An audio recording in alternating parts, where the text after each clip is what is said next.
Hello Codies, welcome back to my channel. It's me Anshika. In this video you are going to find what I did on Saturday and Sunday. So basically the day was started with going on PTM on Saturday morning. तो मैं मेरी mummy के साथ PTM में जा रही थी end result मैं आपको लास्ट में बता दूँगी। अच्छा ही गया, उतना भी बुरा नहीं गया जितना मैंने एक्सपेक्ट किया था। और उसके बाद आने के बाद मैंने टू डू लिस्ट बनाई। फिर उसके बाद अपने बैग से कॉपीज़ वगैरह निकालने लगी थी। लाइक बीच में मैंने रेस्ट भी किया था बट उसकी कोई क्लिप नहीं ली स्पेसिफिक। फिर उसके बाद मैंने सोचा था कि अकाउंट से ही शुरू करें क्योंकि जैसे हमारे मार्क्स अकाउंट्स में आए हैं, मैं अकाउंट्स को अब और हल्के में तो नहीं ले सकते बिल्कुल भी।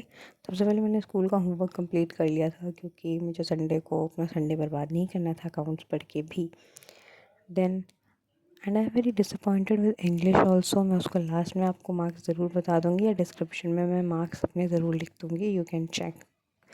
एंड उसके बाद मैं अपना वही इंग्लिश का इंग्लिश नहीं अकाउंट्स, इंग्लिश इस कदर मेरे दिमाग में घुस चुकी है कि हर जगह इंग्लिश इंग्लिश इंग्लिश ही याद आ रही है। एंड देन अपना स्कूल का वर्क करते करते मैंने थोड़ा सा बीच में ब्रेक भी लिया था एंड मतलब 5 मिनट का। फिर उसके बाद मैंने अपना BST का चैप्टर 5 रीड करना शुरू कर दिया क्योंकि ये हमारे PT3 में आ रहा है और या PT2, यस PT2 में आ रहा है जो कि हमारे 1 नवंबर से है। यस गाइस, मेरे स्कूल वाले सबके स्कूल वाले ऐसे होंगे। अभी तक रिज़ल्ट इन्होंने डिक्लेयर करा ही था और अगली सिलेबस भी भेज दिया, डेट शीट भी भेज दी। वाओ। एंड लाइक इसमें बिल्कुल भी गैप तक नहीं दिए इन लोगों ने, एक एक गैप दिया एंड देन जैसे कि मार्क्स क्यों कम आ रहे हैं। सिलेबस बस लिखवाए जा रहे हैं क्योंकि सिलेबस कंप्लीटेड ही नहीं है। फिर मैंने ब्रेक लिया बीच में विद माई फेवरेट कूडीज़ जिनके साथ मुझे टाइम पास करना बहुत ही ज़्यादा पसंद है। एंड देन इनके साथ मस्ती करने के बाद, इन्हें खाना खिलाने के बाद, I tested this fruit first time in my life and it was very sweet kind of fruit. इतना भी कुछ खास टेस्ट नहीं था लेकिन you can try for one time. And then उसके बाद break is going on guys. अभी भी मैं टाइम पास ही कर रही थी क्योंकि अभी मेरा पढ़ने का उतना मन नहीं कर रहा था, just because I was disappointed with my result. So उसके बाद अगेन मुझे बैठना पड़ा पढ़ने के लिए अकाउंट्स ही। तो अब आपको लग रहा होगा कि अगर मैं इतना अकाउंट्स पढ़ रही हूँ इट मीन्स कि अकाउंट्स में कम ही आए हैं। यस गाइस, मेरे अकाउंट्स में कम ही आए हैं। ऐसे 2 सब्जेक्ट है जिसमें मैं बहुत ज़्यादा डिसअपॉइंटेड हूँ, अकाउंट्स एंड इंग्लिश। अकाउंट से ज़्यादा मैं इंग्लिश में डिसअपॉइंटेड हूँ। अब आपको मैंने इतना बता ही दिया है कि क्यों, तो प्लीज़ मेरे मार्क्स डिस्क्रिप्शन में या कमेंट में मैं पिन कर दूँगी, वो ज़रूर से चेक कर लेना। उसके बाद मैं अपने स्टडी टेबल पे बैठ गई थी, please ignore the stuff.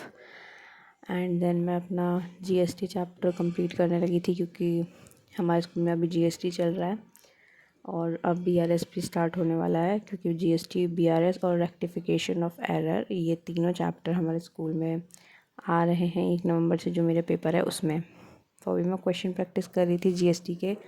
And can you please tell me कि आपके स्कूल में सेट ऑफ वाला क्वेश्चन कराया जा रहा है कि नहीं, क्योंकि मेरे स्कूल में तो कराया जा रहा है गाइस सेट ऑफ, क्योंकि बहुत सारे स्कूल में सेट ऑफ का क्वेश्चन स्किप करवा देते हैं। आई डोंट नो मेरे स्कूल में क्यों हो रहा है, सेट ऑफ करवा रहे हैं हमारे स्कूल में। तो मैं सेट ऑफ की ही प्रैक्टिस कर रही थी बैठ के क्योंकि वो आने भी वाला है PT2 में। तो बेसिकली सेट ऑफ मैं अभी यहाँ पे कर रही हूँ। एंड देन सेट ऑफ करने के बाद मैं चली गई थी अपना नया क्वेश्चन प्रैक्टिस करने, लाइक थोड़ी बहुत इसकी जर्नल एंट्रीज और वर्किंग नोट करने, क्योंकि इसमें वर्किंग नोट के क्वेश्चन भी बहुत ज़्यादा आते हैं वर्किंग नोट बनाने के लिए। एंड हमारी मैम ने बोला भी था कि वर्किंग नोट को अच्छे से प्रैक्टिस कर लेना, हो सकता है ये एग्ज़ाम में आए। उन्होंने हमें एक क्लू दिया, आई डोंट नो कि अब वो आएगा या नहीं आएगा, तो मुझे लगता है मुझे प्रैक्टिस कर लेनी चाहिए। एंड अब ज़्यादा दिन भी नहीं बचे हैं गाइस, अब 18 से आई थॉट मेरे स्कूल में छुट्टी हो जाएगी। एंड उसके बाद मैंने यहाँ पे इवनिंग स्नैक में ढोकला खाया था गाइस, जो कि मैंने खुद बनाया था। काफ़ी अच्छा भी बना था, ऑफ कोर्स मैंने बनाया था तो अच्छा ही बनेगा। एंड देन मैंने यहाँ पे इंग्लिश रीड करना शुरू कर दिया था क्योंकि अब मुझे इंग्लिश को लेके थोड़ा सा सीरियस होना पड़ेगा। बाय द वे मैं सीरियस तो पहले से ही थी। मेरी जो टीचर है उन्होंने बहुत ज़्यादा मार्क्स मेरे काट लिए, I don't know why, but yes इस वजह से नॉट ओनली मी, उन्होंने सारे बच्चों को ऐसे ही मार्क्स दिए। That's all for today, I hope you like it. Subscribe for more and bye bye.